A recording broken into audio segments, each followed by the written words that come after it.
So here we can observe that system in the stop condition, input voltage is less than the 220 volt.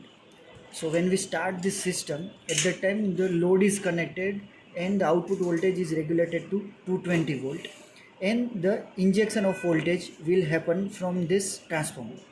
So to observe that, we have taken the V in, here we can say V out, and we have taken V injected waveform, and that waveform we will observe over the oscilloscope. So this one is V injection, V in and V out are here, it is on.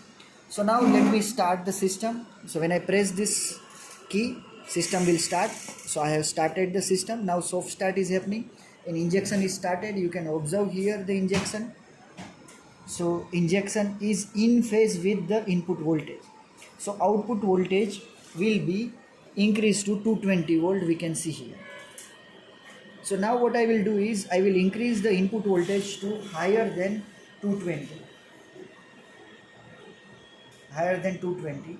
Output voltage is regulated to 220. This is 250.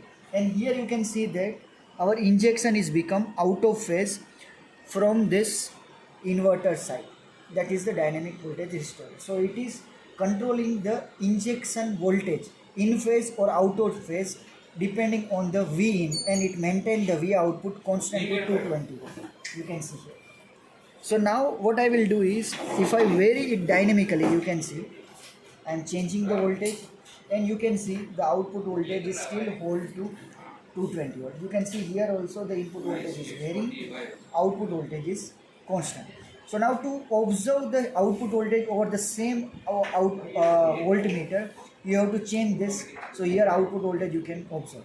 So you can see under the change in the input voltage, output voltage not at all moving. You can see.